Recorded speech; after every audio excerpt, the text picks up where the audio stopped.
I have drawn this diagram to show muscle attachments. This is scapula, humerus bone, greater tubercle of humerus, lesser tubercle of humerus. This is bicipital groove. This is medial lip of the bicipital groove, lateral lip of the bicipital groove. Overall, this is the posterior view of the scapula. First of all, supraspinatus muscle. Supraspinatus muscle originates from the supraspinous fossa, and this muscle is inserted on the upper impression of the greater tubercle of the humerus bone. Then infraspinatus muscle. Infraspinatus muscle originates from the infraspinous fossa and is inserted on the middle impression of the greater tubercle of humerus bone. Teres minor muscle. Teres minor muscle originates from the lateral border of the scapula, from the upper two-thirds of the lateral border of the scapula, and this muscle is inserted on the lowest impression of the greater tubercle of humerus bone. Teres major muscle that originates from the lower one-third part of the lateral border of the scapula. This muscle is inserted on the medial lip of the bicipital groove. Supraspinatus, infraspinatus, teres minor and subscapularis muscle. Together they are called rotator cuff muscles.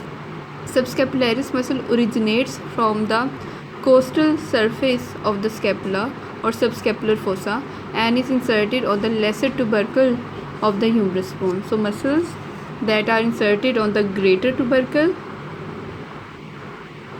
and the lesser tubercle, together they are called rotator cuff muscles.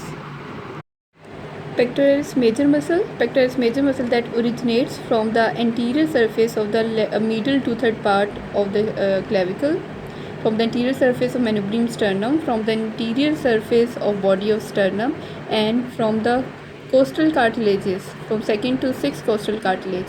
This muscle is inserted on the lateral lip of the bicipital groove. On the medial lip of the bicipital groove, teres major muscle is inserted. On the lateral lip of the bicipital groove, pectoralis major muscle is inserted, and on the floor of the bicipital groove, latissimus dorsi muscle is inserted.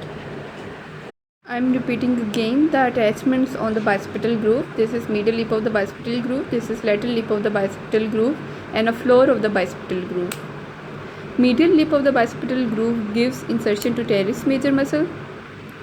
Lateral lip of the bicipital groove gives insertion to pectoralis major muscle, and the floor of the bicipital groove gives insertion to latissimus dorsi, and the mnemonic for these muscles that are inserted on the bicipital groove is ladies between the two major muscles.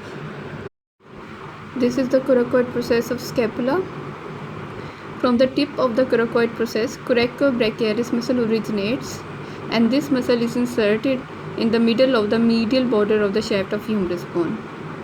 Along with the tip of the coracoid process, short head of the bicep muscle also originates.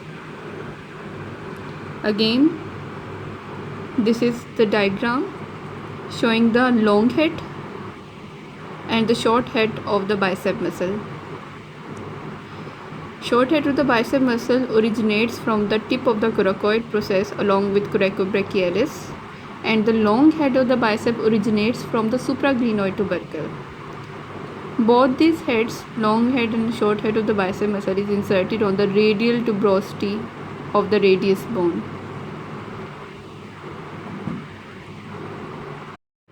Brachialis muscle originates from the anteromedial and anterolateral surface of the shaft of humerus bone, and this muscle is inserted on the crinoid process of the ulna bone and ulnar tuberosity.